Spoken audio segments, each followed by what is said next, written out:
ማዳም ቤት ያላችሁ እህቶቼ የእውነት ተጠንቀቁ። ዛሬ ያጋጠመኝን ልንገራችሁ።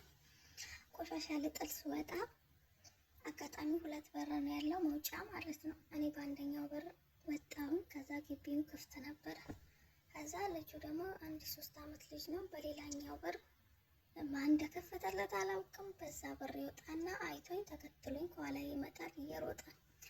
እኔ አስፋልት ተሻግሬ ሲሄድ እሱ ከኋላ እየሮጠ ነው። እኔ ጭራሽ አላየሁትም። ከዛ ቆሻሻውን ጥዬ ዞር ስል ልጁ አስፋልት ዳር እየሮጠ ነው ወደ እኔ ማለት ነው።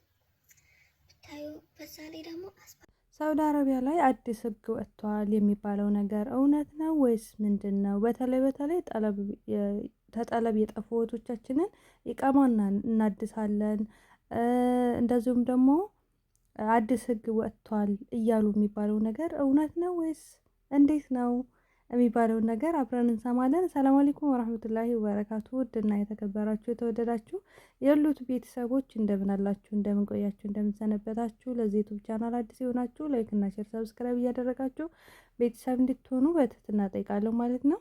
እንግዲህ እህታችን መግቢያችን ላይ እንደሰማ ነው፣ እባካችሁ እህቶቼ ተጠንቀቁ፣ ቆሻሻ ስትጥሉ ማለት ነው። ቆሻሻ ስትጥሉ በዚህ አጋጣሚ በር ከተዘጋባችሁ ብዙ ጊዜ አረብ ሀገር ላይ ጀረስ አለ። ጀረስ ማለት ደውል ማለት ነው።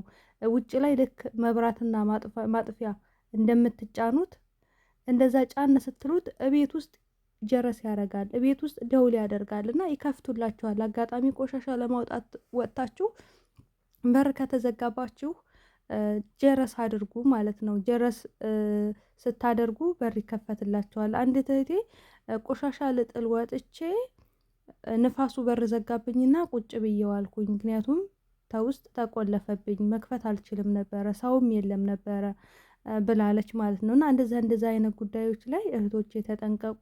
በዛ ላይ ደግሞ በተለይ ህፃን ልጅ ያለበት ቤት ካላችሁ በጣም ጥንቃቄ ያስፈልጋል። ምክንያቱም ህፃኖች እንዴት እንደሚወጡ አታውቋቸው። እንዴት በምን ፍጥነት እንደሚወጡ አታውቁምና ስለዚህ ምንጊዜም ቢሆን ወይ ከእናቶቻቸው ጋር እንዲሆኑ ወይ ደግሞ የቤቱን የውስጥ በር ዝግት አድርጋችሁ በደንብ ዘግታችሁ መውጣታችሁን እንዳትረሱ ማለት ነው። እንደገና ደግሞ ልጆች ባሉበት እናንተ ቆሻሻ አትጣሉ።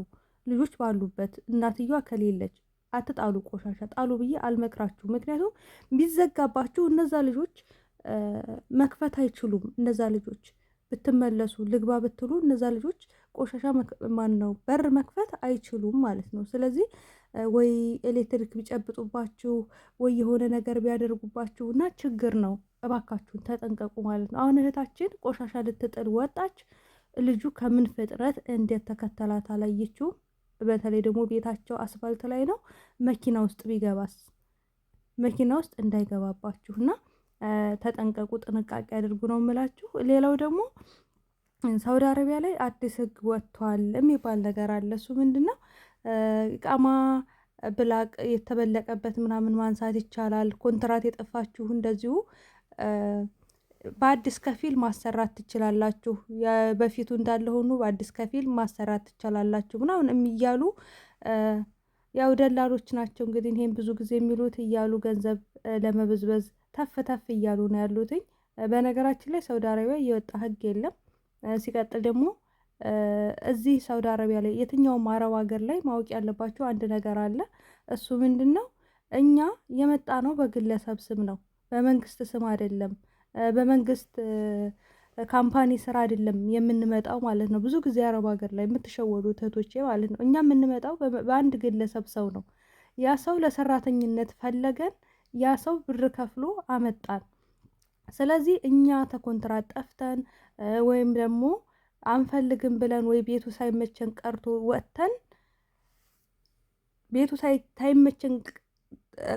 ወጥተን ከዛም በኋላ ያ ሰውዬ ይከነስለዋል። ያ ያመጣን ሰውዬ የኛን ኢቃማ ይከነስለዋል። ለምን ይከነስለዋል ካላችሁኝ፣ ካልተከነሰለ ቅራማ የሚባል ነገር አለ። የመንግስት መቀጫ ይቆጥራል። ስለዚህ ያለው አማራጭ እነሱ ቤት ማንሰራ ከሆነ ያላቸው አማራጭ እንትን ማለት ነው፣ መከንሰል ነው። ምኑን ነው የሚከነስሉት? የእናንተን ወረቀት ወይም ደግሞ የእናንተን ኢቃማ ይከነስሉታል። ምክንያቱም እነሱ ጋር አሰሩም ጠፍታቸዋል። ስለዚህ ይከነስሉታል ማለት ነው። ስለዚህ ያንን የከነሰሉትን ካንሰሉን እነሱ ናቸው ማንሳት የሚችሉት። የነሱ ፈቃደኝነት ሲኖር ነው። የነሱ ፈቃደኝነት ታሌለበት ማንሳት አይቻልም። ማንም አያነሳም። ምክንያቱም እነሱ ፈርመው ተስማምተው ነው ያመጧችሁ እናንተን።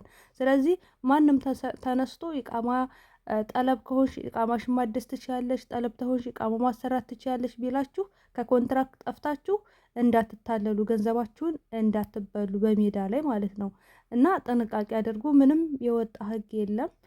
የወጣ ህግ ካለም ደግሞ ደስ ይላል፣ ቢሆን አሪፍ ነበረ። ግን ይሄ በግለሰብ ስለሆነ የምንመጣው አብዛኞቻችን አይቻልም። ያ ግለሰብ ግን እዚህ ጋር ደግሞ ማወቅ ያለባችሁ ነገር እናንተ ተኮንትራት ወጥታችሁ ጠፍታችሁ ያንን ግለሰብ በገንዘብ ተደራድራችሁ እኔ ገንዘብ ሰጥሃለሁ ብላችሁ ገንዘብ ሰጥታችሁት ኢቃማችሁን ካንሰል ያደረገውን ማንሳትና ማስተካከል ይችላል። ያ ማለት እናንተ እንደፈለጋችሁ መስራት ትችላላችሁ። ቤተሰባችሁ ጋር መሄድ ብትፈልጉ ትሄዳላችሁ። መስራት ብትፈልጉ የራሳችሁን በቃ የግሌን ስራ ልስራ ብትሉ መስራት ትችላላችሁ። ለምን ካላችሁኝ በቃ ከዛ ሰውዬ ጋር ተስማምታችኋል። በገንዘብ ተስማማላችሁ። ይሄን ያህል ገንዘብ እሰጥሃለሁ፣ ካንሰል ያደረከውን አንሳለ ኢቃማዬን አስተካክልልኝ ብላችሁ ከተነጋገራችሁ ያ ሰውዬ ካንሰሉን አንስቶ ኢቃማችሁን ካስተካከለላችሁ በብር ተደራድራችሁ በብር ከተስማማችሁ እናንተ ህጋዊ ናችሁ። ስለዚህ ህጋዊ ሆናችሁ መስራት ትችላላችሁ ማለት ነው። በእንደዚህ አይነት ጠሪቅ ሞክሩ። በነገራችን ላይ ወጥቻለሁ፣ ጠፍቻለሁ፣ በቃ ከዚህ በኋላ ተስፋ የለኝም ብላችሁ ተስፋ አትቁረጡ። ተስፋ አትቁረጡ።